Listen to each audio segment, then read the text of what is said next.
आशियाने हमारे घर कैसे होंगे। दोस्तों फ्यूचर में बहुत सारे परिवर्तन आएंगे हमारे रहने के तरीके में और शायद हमारे रहने की जगह में भी। सदियों पहले हमारे पूर्वज गुफाओं में रहते थे, फिर कुछ छोटे छोटे आशियाने या झोपड़ियां बनाकर रहने लगे, फिर कुछ डेवलपमेंट हुआ और लकड़े के घर बनने लगे, फिर दुनिया और आगे बढ़ी और एक दो माले के घर बनने लगे। उसके बाद आलीशान महल बनने लगे, मैंशंस बनने लगे, पैलेसेस बनने लगे और आज बड़ी बड़ी इमारतें हैं। अब हजारों साल पहले जो आदि मानव छोटे से झोपड़ों में या गुफाओं में बसते थे, उन्हें आज के आलीशान महलों में या बड़ी बड़ी इमारतों में ले आया जाए तो उन्हें ताज्जुब जरूर होगा कि आखिर ये है क्या। बस ऐसा ही ताज्जुब हम लोगों को होगा अगर हम आज से 1000 साल बाद के आशियानों में जाकर बसने लगे। 1000 साल बाद रहने के तौर तरीके और रहने की जगह सब कुछ बदल चुका होगा। इंसान पानी में भी घर बनाकर रहने लगेंगे। हालांकि पाम आइलैंड जो दुबई में स्थित है वो ऑलरेडी समुद्र के ऊपर हमने बनाया हुआ एक छोटा सा नगर है, पर भविष्य में तो हम इनसाइड वाटर कम्युनिटी बनाने में कामयाब हो जाएंगे और इंसान पानी में भी और कुछ बहुत ही ज्यादा ठंडी या बर्फीली जगह पे भी आराम से रहने लगेंगे। इतना ही नहीं, दूर के भविष्य में तो हम किसी और ग्रह पे भी शायद अपना आशियाना बनाने में कामयाब हो जाए। I mean, 1000 साल बाद करीब करीब हम इंटरप्लेनेटरी स्पेस में जगह बना चुके होंगे।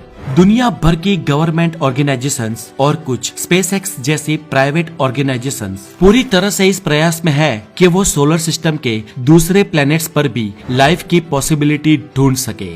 आपने भी अक्सर खबरों में सुना होगा कि साइंटिस्ट हमारे पड़ोसी प्लैनेट्स पर पानी और अर्थ जैसा एटमॉस्फेयर ढूंढने की कोशिश में लगे हैं।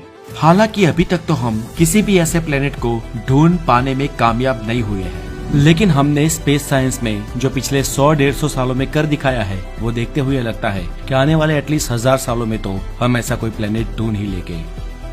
The life expectancy. दोस्तों आज से मैं करीब 18वीं सदी की बात करूं, जब हमारा किसी का जन्म भी नहीं हुआ था, तो उस समय इंसानों की एवरेज लाइफ करीब 38 साल हुआ करती थी, यानी कि बाल मृत्यु दर बहुत ही ज्यादा था और लोग ओल्ड एज आते आते बहुत सारी बीमारियों से ग्रस्त होकर मर जाया करते थे। लेकिन आज के दिन देखिए ना, 21वीं सदी में यही एवरेज एज करीब 80 साल हो चुकी है और इस एवरेज एज को बढ़ने का कारण आज की हमारी एडवांस मेडिकल है, जिसके पास बड़ी बड़ी बीमारियों का इलाज है। लेकिन फ्यूचर में नैनो टेक्नोलॉजी के बढ़ जाने से हम आज से भी बहुत ज्यादा एडवांस हो जाएंगे और विज्ञान के अनुसार कई रिपोर्ट से ये सिद्ध भी हो चुका है कि आज से करीब 1000 साल बाद इंसानों की एवरेज आयु लगभग 150 साल से भी ज्यादा हो सकती है। और फ्यूचर में जो लोग देख नहीं सकते उनकी भी आंखों का कृत्रिम तरीके से इलाज होगा। Traffic and public transport. दोस्तों आज हमारा ट्रैफिक कई सारे शहरों में क्रैश हो चुका है। ट्रैफिक इतना ज्यादा रहता है कि कभी कभी तो लगता है कि शहर को छोड़कर गांव में बस जाए। लेकिन दोस्तों आने वाले भविष्य में पब्लिक ट्रांसपोर्ट बहुत ही एडवांस होने वाला है। आने वाले भविष्य में रोड के बीच से पब्लिक ट्रांसपोर्ट यानी कि गाड़ियां चलेगी जो आम गाड़ियों से ऊपर होती हुई गुजरेगी और इसमें बहुत सारे पैसेंजर एक साथ सफर कर पाएंगे। इसके साथ ही रोड के ऊपर रोड बनने लगेगी, यानी कि रोड के भी स्टेयर्स बनेंगे और कम जगह से भी बहुत सारा यातायात आसानी से गुजरेगा। भविष्य में थोड़ा और दूर जाए तो सब लोग लगभग एयर कार से ट्रैवल करेंगे और करीब 1000 साल बाद तो इतनी ऊंची ऊंची इमारतें होगी कि इमारतों के बीच से एयर ट्रांसपोर्ट और पब्लिक ट्रांसपोर्ट कनेक्टेड हो जाएगा। 1000 साल बाद तो हम पृथ्वी के नेचुरल रिसोर्सेज को इतना उपयोग करके इतनी बड़ी बड़ी इमारतें और इतने अव्वल नंबर का ट्रांसपोर्ट सिस्टम बनाएंगे कि कई सारी इमारतों के बीच से रास्ते गुजरेंगे और पब्लिक ट्रांसपोर्ट और प्राइवेट ट्रांसपोर्ट दोनों ही आज के हमारे ट्रांसपोर्ट के मुकाबले बहुत ही ज्यादा उन्नत होगा। गाड़ियों की बात करें तो गाड़ियां अपने आसपास की गाड़ियों से भी कम्युनिकेट कर पाएगी और इसके चलते एक्सीडेंट्स बहुत ही कम होंगे। जैसे कि हम सब जानते हैं भविष्य में ट्रांसपोर्ट की स्पीड बढ़ेगी, फ्लाइट्स की भी स्पीड बढ़ेगी और ये बढ़कर इतनी हो जाएगी कि कुछ सदियों बाद हम भारत से न्यूयॉर्क तक कम से कम 1.5 घंटे में पहुंच जाएंगे। भविष्य में नैनो सुपर कंप्यूटर्स का भी उपयोग किया जाएगा, जिसका साइज सच मानिए तो एक नैनो क्यूब से भी छोटा होगा और इन कंप्यूटर्स के अंदर नैनो पार्टिकल्स तरल का इस्तेमाल किया जाएगा। Buildings and infrastructures. आज बुर्ज खलीफा दुनिया की सबसे ऊंची इमारत है, लेकिन अगले कुछ सालों में ये सत्य भी बदलने वाला है, क्योंकि दुनिया की सबसे ऊंची बिल्डिंग की कंस्ट्रक्शन का काम आने वाले कुछ समय में पूरा हो जाएगा, जिसका नाम है जेदा टावर, जिसकी ऊंचाई करीब 3,308 फीट होगी और जो दुनिया की सबसे ऊंची इमारत बन जाएगी। सालों बाद तो सेल्फ क्लीन बिल्डिंग्स का निर्माण भी किया जाएगा। जैसे क्या जितनी ही बड़ी बिल्डिंग होती है उतनी ही बड़ी उसके राख रखाव और क्लीनिंग की समस्या होती है और बहुत सारे लोग इसकी साफ सफाई में जुड़े हुए होते हैं। लेकिन भविष्य में इमारतें खुद अपने आप को साफ करेगी। वो कैसे, तो बताते हैं दोस्तों।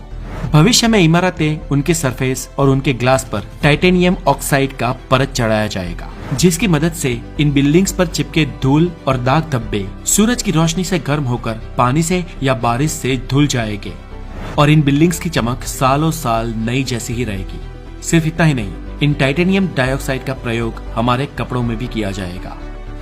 Appearance of human being. दोस्तों, भविष्य में इंसान कैसा दिखेगा, क्या आपको पता है? अब हम भूतकाल की बात करें तो आदि मानव शिकार करता था और कच्चा ही खाता था, इसलिए उस वक्त हमारे पूर्वजों के दांत बहुत ही बड़े और शार्प होते थे।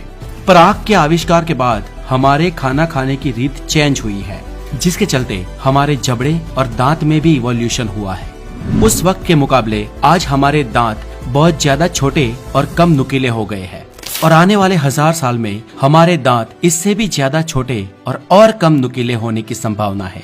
इतना ही नहीं, भविष्य में इंसान का दिखावा भी बहुत ही ज्यादा बदल चुका होगा। भविष्य में सूरज की किरणें और ज्यादा तेज होने की संभावना है, जिसके चलते सूरज की लगातार पड़ रही यूवी रेडिएशन की बारिश पृथ्वी पर सीधा इफेक्ट करेगी, जिस वजह से हमारी स्किन में भी इवोल्यूशन होगा और हमारी स्किन का रंग आज से भी और ज्यादा सांवला हो जाएगा। हमारी स्किन थोड़ी रेडिश भी हो सकती है और हमारे जबड़े थोड़े और बड़े होंगे। भविष्य के इंसान की बात करें तो वो आज के मुकाबले और ज्यादा स्मार्ट और ज्यादा एडवांस होगा, लेकिन वो और ज्यादा लंबा और पतला हो जाएगा। इससे आगे अगर बात करें तो इंसान के दिमाग पर जितना लोड पिछले हजारों सालों में नहीं पड़ा, उससे ज्यादा आज पड़ रहा है। आज इंफॉर्मेशन के युग में माहिती का मार सतत इंसानी दिमाग पर हो रहा है। नॉलेज और इंफॉर्मेशन का डेटा इंसानी दिमाग लगातार एब्जॉर्व कर रहा है और इसके कारण हमारे दिमाग का एक हिस्सा, जिसे कहा जाता है प्रीपोन्टम कॉर्टेक्स, वो आकार में इंक्रीज होगा। वो आज भी लगातार आकार में धीरे धीरे इंक्रीज हो रहा है और इसके ग्रोथ के चलते हम इंसानों का दिमाग और बड़ा हो जाएगा। लैंग्वेजेस। आने वाले कुछ सालों में हम नई नई टेक्नोलॉजी के जरिए हमारी भाषा को दुनिया की किसी भी भाषा में हमारे फोन के जरिए बहुत ही आसानी से ट्रांसलेट कर पाएंगे।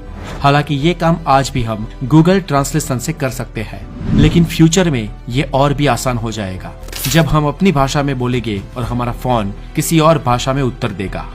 हालांकि दोस्तों, 1000 साल बाद लगभग आज जितनी भी भाषाएं पृथ्वी पर बोली जाती है वो सभी खत्म हो जाएगी। शायद रेयर ही आज की किसी बड़ी मिलती जुलती भाषा की कोई भाषा 1000 साल बाद बोली जाती होगी और वो भी बहुत ही बदल चुकी होगी। The atmosphere of earth. दोस्तों, ये जो प्रोग्रेस, ये जो विकास आपने देखा, वो तो अगले 1000 सालों में होने वाला है। हालांकि इसके साथ साथ हमारी पृथ्वी के लिए आने वाले समय में और ज्यादा खतरे भी आने वाले हैं। तब तक हो सकता है कि सी लेवल इतना बढ़ जाए कि बहुत ही खूबसूरत देश जलमग्न हो जाएंगे। बात करें 1000 साल के बाद की, तो उसके बाद तक हमारे सूरज की अल्ट्रावायलेट रेज बहुत ही ज्यादा बढ़ जाएगी और जिस कारण वैज्ञानिकों का ये कहना है कि हमें उस समय तक हो सके उतने जल्दी मंगल ग्रह पर या किसी और प्लेनेट पर जाना पड़ेगा। अगर भविष्य में हम मंगल पर मानव बस्ती बसाने में सक्सेसफुली कामयाब रहे तो मंगल पर बसने वाले घर कुछ ऐसे दिखते होंगे और वहाँ पर निर्मित होने वाले शहर कुछ ऐसे दिखाई देंगे। दोस्तों, इंसान मंगल पर बस्ती कैसे बसाएंगे और वहाँ पर घर कैसे दिखेंगे, इस पर हमने पहले भी एक वीडियो बनाई है, जिसकी लिंक डिस्क्रिप्शन